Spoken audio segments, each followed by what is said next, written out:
না, আমি তো একজন পেশেন্টের প্রাণ নিতে পারি না, সেটা তাদের দায়িত্ব। বিনা কারণে বিনা ভুল ভাল ইনজেকশন দেওয়া সেটা তো তাদের ফল। এই কারণের জন্য তো আপনারা গ্রেফতার করতে পারেন।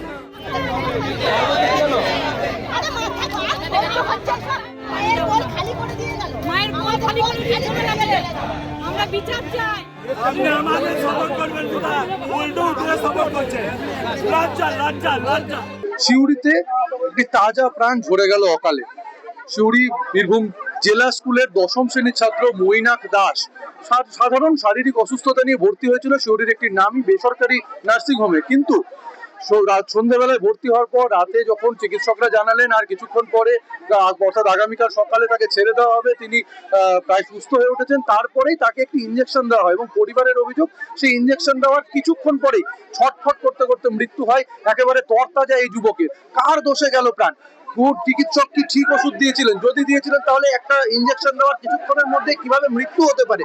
এই প্রশ্ন তুলেছেন তার পরিবারের লোকেরা, তার সহপাঠীরা, এবং এই প্রশ্নের উত্তর না পেয়ে ঘটনার পর প্রায় 24 ঘন্টা কেটে যাওয়ার পরেও ঘটনায় কেউ গ্রেপ্তার না হওয়ায়, পুলিশ কোনো সরাসরি কোনো পদক্ষেপ না নেওয়ায় এবং স্বাস্থ্য দপ্তর সেই নার্সিংহোমের বিরুদ্ধে কোনো পদক্ষেপ না নেওয়ায় এবার পথে নেমেছেন বিক্ষুব্ধ জনতা। প্রত্যেকের মুখে একটাই দাবি, একটাই স্লোগান, জাস্টিস ফর মৈনাক। প্রত্যেকে চাইছেন এই কিশোর, যার আগামী ভবিষ্যতে সম্ভাবনা ছিল, যে আগামী বছর মাধ্যমিকের তার জীবনের প্রথম বড় পরীক্ষা দিত, সে একটা সাধারণ অসুস্থতা থেকে তার মৃত্যু ঘটলো। কেন ঘটলো?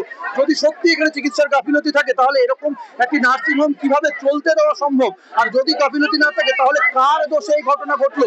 এর উত্তর খুঁজছেন তার পরিবার, তার সহপাঠী, তার আত্মীয়, প্রত্যেকে। ভাইকে ইঞ্জেকশন দেওয়ার মধ্যে 10 সেকেন্ডের মধ্যে ছটফট করে মরে গেল। এর বিচার কিন্তু আমি যখন ঢুকলাম তখন দেখি আমার ছেলে বুক পাঞ্চ করছে, মানে হাত ফেল করে দিয়েছে, ওইখানে বুক পাঞ্চ করছে। আমি এলাম, আমার ছেলে নাই, আমাদেরকে বাচ্চাতে ঘাট ধাক্কা দিয়ে আমাদেরকে ওই রুম থেকে বার করে দিল, চলো আমাদেরকে ট্রিটমেন্ট করতে দেন। কিন্তু আমি আমার চোখের সামনে দেখছি আমার ছেলে যখন বুক পাঞ্চ করছে, মানে আমি তো জানি সাধারণ যে কি হয় বুক পাঞ্চ করলে। আমার ছেলে সেখানেই গত হয়ে গেছে, মৃত হয়ে গেছে। তারপর নিজেরা বাঁচার জন্য আইসিতে ঢুকে দিল যে আমাদের পারমিশন লাগে, গলার নেট কাটলে পরে যে পারমিশন লাগে, কোনো কিছু না নিয়ে আমার ছেলেকে ঘন্টা 2-3 দিয়ে খানো খায় আমাকে দেখানোর পর আমার কাছে অনেক টাকা চাইছিল। সেই মুহূর্তে আমি বললাম যে দিতে পারবো না। তার বিনিময়ে ওরা বললো যে ঠিক আছে, ভিতরে ট্রিটমেন্ট চলছে, চলুন আমরা সকালে কথা বলবো। কিন্তু আমার ছেলে 1:35 থেকে 1:45 মারা গেছে, আর ওরা ডেথ সার্টিফিকেট দিচ্ছে 3:40। সেটা কি করে সম্ভব? আমরা এই নিয়ে কর্তৃপক্ষের সঙ্গে জানিয়েছি, তারপর ওখানে যে নার্সিংহোমের মালিক এসে তাকে জানিয়েছি, কোনো সদুত্তর পাই নাই। আমাদের মৈনাক দাস সুস্থ, আমরা সুস্থ অবস্থায় তাকে নিয়ে গেছিলাম। তার সামান্য গ্যাস হয়েছিল, বমি হচ্ছিল, তার জন্য আমরা তাকে নিয়ে যাওয়া হয়েছিল। সে যখন পর্যন্ত ঠিকই ছিল, একটা ভুল ইনজেকশন দেওয়া হয়েছিল, তারপর থেকেই সে ডেথ। ভুল ইনজেকশন দেওয়ার পর কার মদতে ভুল ইনজেকশন দেওয়া হলো? ডাক্তার তো ছিলই না নার্সিংহোমে। দেবস্মিতি দেবনাথ রিজওয়ানের নামে প্রেসক্রাইব করছিলেন, রিজওয়ান ওখানে কোনো প্রেজেন্ট ছিলেন না। তাও রিজওয়ানের নামে কেন লেখা হলো সেটা আমরা এখনো বুঝতে পারছি না। সুভাষা নার্সিংহোম এখনো কেন বন্ধ হলো না? এতক্ষণ টাইম চলে গেল, তাও পুলিশ কেন এখনো বন্ধ করতে পারলো না? সেখানে কোনো ডাক্তার ছিল না, একমাত্র ছিল, উনি আদৌ ডাক্তার কিনা আমরা আজও জানি না। কারণ হচ্ছে আরএমও ছিল, দেবস্মিতি দেবনাথ ছিল, আর কেউ ছিল না সেই সময় প্রেজেন্ট। তিনি বলেছিলেন কিছু হয়নি, এরকম গ্যাস অম্বল হয়েছে, বমি হচ্ছে, আমরা কিছুক্ষণ পরে ছেড়ে দেবো। না কিচ্ছু জানানো হয়নি, আমাদের কিচ্ছু জানানো হয়নি। উনি শুধু বলেছিলেন একটা ইনজেকশন দেওয়া হয়, ভ্যাসোকম বলে একটা ইনজেকশন দেওয়া হয়েছিল। দেখুন, পরিবারের পাশে ভারতীয় জনতা পার্টি আছে এবং সাথে থাকবে। যে শুভসা নার্সিংহোম, যেখানে জলজান্ত মানুষকে বিগত দিনেও মেরে ফেলা হয়েছে, গত পরশু রাত্রেও মেরে ফেলা হয়েছে, তো আমরা ভারতীয় জনতা পার্টির পক্ষ হইতে পরিবারের পাশে আমরা আছি এবং প্রত্যেক মৃত্যুই বেদনাদায়ক।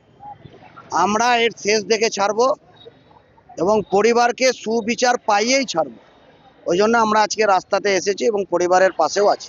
প্রাথমিক যেটা আমরা জানতে পেরেছি, আরএমও এবং যিনি ট্রিটিং ডাক্তার ছিলেন, আইসিইউর ইনচার্জ, তাদের কাছ থেকে যেটা জানতে পেরেছি যে 1:20 নাগাদ রাত্রিবেলা পেশেন্টটি ভর্তি হয়। একটু শ্বাসকষ্ট ছিল এবং সঙ্গে একটা পেটে অস্বস্তি, বমি বমি ভাব, বমিও বোধহয় হয়েছে 1-2 বার। প্রাথমিক যা যা করণীয় এমার্জেন্সিতে সমস্ত কিছুই করা হয়েছে। স্যালাইন দেওয়া হয়েছে, অক্সিজেন সাপোর্ট দেওয়া হয়েছে। তাতে পেশেন্ট কিছুটা স্থিতিশীল হতে আরম্ভ করে। তখন বাড়ির পরিবারের লোকেদের সাথে কথা বলে পেশেন্টকে অবজারভেশনে রাখার জন্য ওপরে ওয়ার্ডে শিফট করা হয়। ওয়ার্ডে শিফট করার পর যেটা আমি ট্রিটিং ডাক্তারবাবুদের কাছ থেকে জানতে পেরেছি যে পেশেন্টের আস্তে আস্তে প্রেশার টেশার এগুলো ফল করতে থাকে এবং তারও যা প্রাথমিক চিকিৎসা করণীয় পেশেন্টকে রিভাইভ করার জন্য সবই করা হয়েছে হাসপাতালের তরফ থেকে, যা যা করা উচিত। এবার যে কোনো মৃত্যুর ঘটনাই খুবই দুঃখজনক। আমরা যথেষ্টই সমব্যথী পরিবারের সাথে। ইনজেকশন যেগুলো দেওয়া হয়েছিল সেগুলো নর্মসের মধ্যেই পড়ে, ঠিক আছে? কারণ পেশেন্টের একটা সম্ভবত ফুড অ্যালার্জিরও হিস্ট্রি আছে, একটা এক্সারশনের হিস্ট্রি আছে। আমাদের আমি সিএমওইটির সঙ্গে কথা বলেছি, অর্ডার হয়ে গেছে, সাইন হলে আমি এক্ষুনি ওটা ট্রান্সমিট করে দেওয়া হচ্ছে ওখানে। এবং আপনারা যেটা চেয়েছিলেন যে ওই হসপিটালটা ইমিডিয়েটলি সিজ হোক, সেটা আমরা করে দিচ্ছি। সিউড়ি থেকে সৌরভ চক্রবর্তী রিপোর্ট, প্রতিদিন .in। ফলো করুন সংবাদ প্রতিদিন ডিজিটাল।